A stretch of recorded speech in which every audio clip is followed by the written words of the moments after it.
ইফতারিতে যদি এই ঠান্ডা ঠান্ডা বেলের শরবত থাকে তাহলে তো প্রাণটাও ঠান্ডা হয়ে যাবে আর শরীরের পক্ষে খুবই উপকার।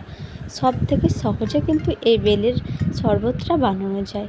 বেলের শরবতটা বানানোর জন্য আমি একটা বেল নিয়েছি, যেহেতু আমি খুব কম পরিমাণ করব।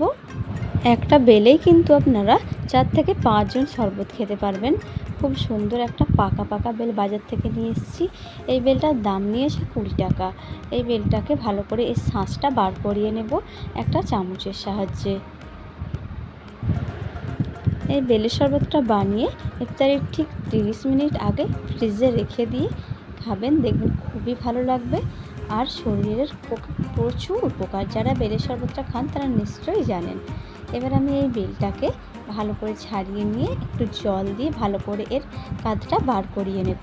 বাই দ্য ওয়ে, আমি শামসাজ, আপনারা দেখছেন শামসাজ কিচেন। শামসাজ কিচেন মানে সহজ রেসিপি, একদম হাতের কাছে থাকা উপকরণ দিয়ে আমি ভালো করে এইগুলো বার করিয়ে নিচ্ছি, একটুকু আমি ফেলে দেব না আর সব থেকে সহজে আপনাদের সঙ্গে শেয়ার করে দিচ্ছি। এবার এটাতে আমি একটু জল দিয়ে দেব, দিয়ে হাত দিয়ে মাখাতে থাকবো। এটা একটু আঠালো আঠালো হয়, যতটা আঠালো হবে ততটাই কিন্তু এর কাজটা বেশি বেরোবে। গাটা একদম এরকম লাল লাল দেখে কিনবেন, তাহলে কিন্তু পাকা হবে। বাজারের বেল অনেক সময় পাকা হয় আবার ভেতরে খারাপ হয়ে থাকে, সেক্ষেত্রে আপনারা বাজার থেকে কেনার সময় ভেঙে দেখে নিতে পারেন। বেলটাকে ছেঁকে নিতেও পারেন। আমি এটাকে হাত দিয়ে বার করিয়ে নিচ্ছি, যতটা আসে এইরকম ছিবড়ে ছিবড়েগুলো ফেলে দেবো।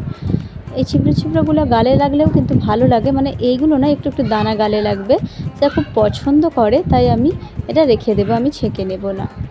এরকম করেই করে নিলাম। এইবার এখানে আমি চিনি অ্যাড করে দেব। আপনারা যতটা চিনি মিষ্টি পছন্দ করবেন ঠিক সেই পরিমাণে দিয়ে দেবেন। আমি এখানে বরফ নিচ্ছি, বরফটা এখানে অ্যাড করে দিচ্ছি, কারণ আমি খুব কম সময়ের জন্য ইফতারি ঠিক 10 মিনিট আগে বানাচ্ছি, ফ্রিজে রাখার টাইম হবে না। আমি এখানে বরফটা অ্যাড করে দিলাম, দিয়ে এটাকে ভালো করে মিক্স করিয়ে নেব। মিক্স করিয়ে নিয়ে আমি পরিবেশন করে দেবো খাবার জন্য। অসম্ভব মজার বেলের শরবত, আমার তো এই শরবতটা খুবই ভালো লাগে। সেম এই রকমভাবেই শরবতটা বানিয়েও কিন্তু আপনারা ডিপ ফ্রিজে রেখে আইসক্রিম বানিয়ে নিতে পারেন। এতে একটা করে কাঠি দিয়ে বা আইসক্রিমের মোল্ড থাকলে তাতে দিয়ে সেম একই পদ্ধতিতে আপনারা বেলের আইসক্রিমটাও বানাতে পারবেন। যদি দেখতে চান আমাকে কমেন্ট করে জানাবেন, আপনাদের সঙ্গে শেয়ার করে দেব। অসম্ভব লোভনীয় লাগছে, কালারটা দেখছেন একদম ন্যাচারাল কালার, অসম্ভব মজার আইসক্রিমের কালারটাও হবে। বাচ্চারাও কিন্তু খুব পছন্দ করবে। আর আমার মেয়ে ছোটো ছোটো হাত নিয়ে ডুবিয়ে ডুবিয়ে চেটে চেটে খাচ্ছে বসে বসে। বেলের শরবত কার কার ভালো লাগে কমেন্ট করে আমাকে জানাতে ভুলবেন না। আমার সকল সাবস্ক্রাইবারকে জানাই অনেক ধন্যবাদ। খুব ভালো থাকবেন, সুস্থ থাকবেন।